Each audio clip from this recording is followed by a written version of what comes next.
Hello everyone, मेरा नाम है उत्कर्ष मिश्रा और आज हम लोग एक नए टॉपिक को कवर करेंगे। चुनाव में लोगों की भागीदारी। ये बहुत ही ज़्यादा इंपॉर्टेंट टॉपिक है। देखिए, इसमें क्या बताया जा रहा है कि हमारे देश के अंदर चुनाव होते हैं। कोई भी चीज़ तो ही अच्छी मानी जाएगी जब लोग उसमें पार्टिसिपेट करें। इसी तरीके से जो चुनाव होता है, चुनाव तो ही सक्सेसफुल माना जाता है जब उसके अंदर लोगों ने वोट दिया हो, लोग ने उसमें पार्टिसिपेट किया हो। इसी तरीके से डेमोक्रेसी है। डेमोक्रेसी तभी अच्छी बनती है या फिर तभी अच्छी होती है जब लोग उसमें पार्टिसिपेट करें। तो इस टॉपिक के अंदर हम ये समझेंगे कि चुनाव में लोगों की भागीदारी किस किस तरीके से होती है। तो पहला पॉइंट है, इसको आप देख सकते हो, इसमें एक्सप्लेन क्या किया गया ये मैं समझता हूँ। देखो, पहला हम निकालते कैसे हैं कि कितने लोगों ने वोट दिया है, कितने लोगों ने नहीं दिया। तो बहुत सिंपल है। एक लोकेलिटी है, उस लोकेलिटी के अंदर जितने भी लोग वोट दे सकते हैं, जो वोट देने के लिए एलिजिबल हैं, और कितने लोगों ने एक्चुअल में वोट दिया है जिस दिन वोटिंग हुई, उसी से हम काउंट कर लेते हैं कि मान लेते हैं हमारी लोकेलिटी के अंदर 100 लोग हैं जो वोट दे सकते हैं, क्लियर, जो एलिजिबल है वोट देने के लिए। लेकिन जब इलेक्शन हुआ तो केवल 40 लोगों ने ही वोट दिया। तो हम क्या कहेंगे, भाई हमारी लोकेलिटी के अंदर केवल 40% ही केवल मतदान हुआ, यानी 40% लोगों ने ही वोट दिया। ये तो पहला पॉइंट बता रहा है। इसी के साथ साथ इसमें यह समझाने की कोशिश किया जा रहा है कि अगर पिछले 50 वर्षों में देखें तो पहले के जो लोग थे ना, बहुत पहले, तो वो लोग वोटिंग पे ज़्यादा ट्रस्ट किया करते, तो वोट ज़्यादा दिया करते थे। लेकिन जैसे जैसे समय बीत रहा है, लोगों का ना वोट देने का जो नज़रिया है वो बदल रहा है। यानी वो वोटिंग को लेकर बहुत मतलब उतने ज़्यादा सक्रिय नहीं हो रहे, वो वोट नहीं दे रहे। इसके लिए कुछ डेटा शो कर रहा है। देखो, ये डेटा क्या हमें फिगर क्या शो कर रहा है कि पहला तो ये जो है ब्रिटेन का दिखाया जा रहा है कि ब्रिटेन के अंदर पहले 78% लोग देते थे, फिर 72, फिर 59, 66। तो इनका जो ग्राफ है वो डाउन जा रहा है, क्लियर। लेकिन भारत देश के अंदर अगर हम देखें तो पहले 56, फिर 50, 62, 60, फिर बाद में 66। तो हमारे यहाँ पे कह सकते हो कि सिचुएशन इंप्रूव हुई है। लेकिन ब्रिटेन के अंदर तो डिक्लाइन हमें देखने को मिल रहे हैं। इसके कई रीज़न हो सकते हैं, ठीक है, लेकिन हमें यहाँ पे तो अभी इतना ही समझना है। दूसरी चीज क्या बता रही है कि मतलब आप ये सुनकर शौक में पड़ जाओगे। होता क्या है कि भारत देश के अंदर जो लोग पढ़े लिखे हैं, जो लोग अमीर हैं, वो वोट डालने जाते ही नहीं है। उनके कंपैरिजन में जो लोग भारत देश का गरीब हैं, उतने पढ़े लिखे नहीं है, कमजोर समूह से बिलोंग करते हैं, वो लोग मतदान ज्यादा करते हैं। यही केस अगर पश्चिम में देखें तो पश्चिम के अंदर जो लोग पढ़े लिखे हैं, बड़े लोग हैं, अमीर लोग हैं, वो लोग वोट ज़्यादा देते हैं। और अमेरिका के अंदर जो उतने पढ़े लिखे नहीं है, गरीब है, कमज़ोर समूह है, वो लोग उतना वोटिंग में बिलीव नहीं करते। तो देख रहे हो किस तरीके से भारत और अमेरिका देश के अंदर सिचुएशन कितनी अलग है। इसी को ये डाटा शो कर रहा है कि भारत देश के अंदर जो ऊंची जाति हैं वो 56% है, जो पिछड़ी जाति हैं 58, अनुसूचित जाति के लोग 60 और अनुसूचित जनजाति के लोग 61। तो आप देख सकते हो कि जो ऊंची जाति के लोग हैं वो उतनी ज़्यादा वोट नहीं दे रहे, लेकिन जो अनुसूचित जनजाति के लोग हैं वो ज़्यादा वोट पे अपना बिलीव कर रहे हैं, क्लियर।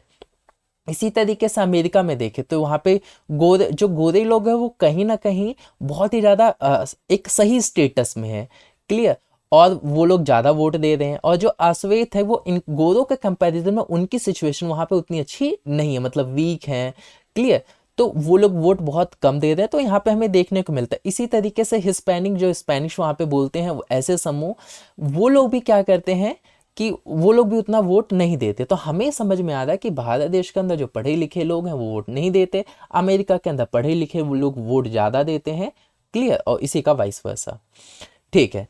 थर्ड पॉइंट हमें क्या बताता है, थर्ड पॉइंट हमारी इस चीज़ को समझाने की कोशिश कर रहा है कि हमारे देश के अंदर जो भी इलेक्शंस होते हैं उनमें लोग ना पार्टिसिपेट ज़्यादा करते हैं, क्लियर। अब क्या कहा जा रहा है, भारत में आम लोग चुनाव को बहुत महत्व देते हैं, बिल्कुल पार्टिसिपेट करते हैं कि चुनाव होते हैं, वो रैलियों में चले जाने लगते हैं, घरों में बातें होने लगती है कि हम किसको वोट देंगे, किसको नहीं देंगे, इस तरीके के।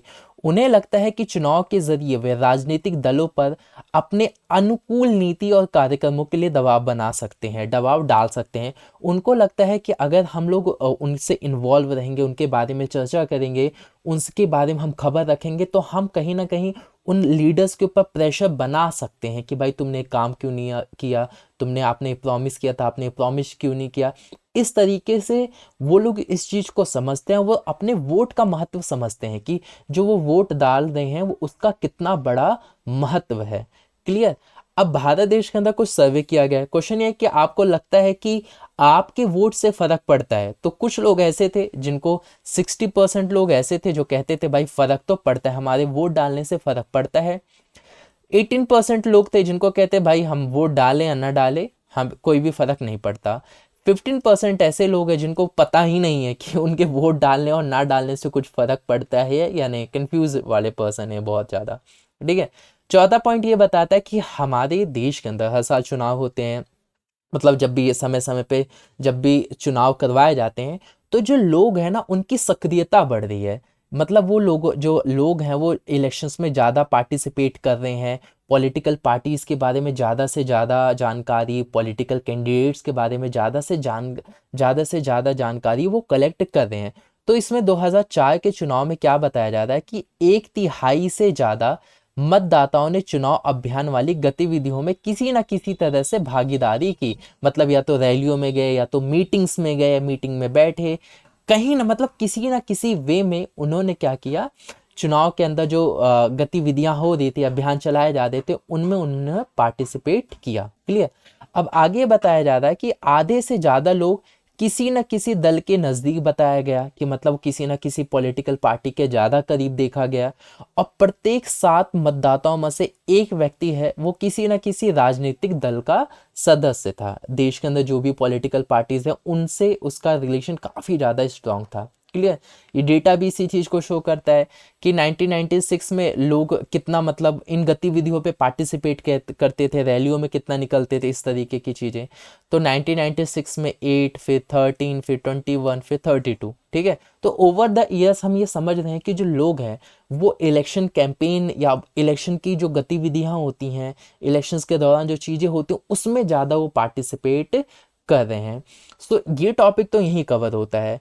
नेक्स्ट वीडियो में हम चुनाव के नतीजों को स्वीकार करना है, इससे रिलेटेड टॉपिक को हम समझेंगे। क्लियर। ये वीडियो कैसे लगी है कमेंट करिएगा।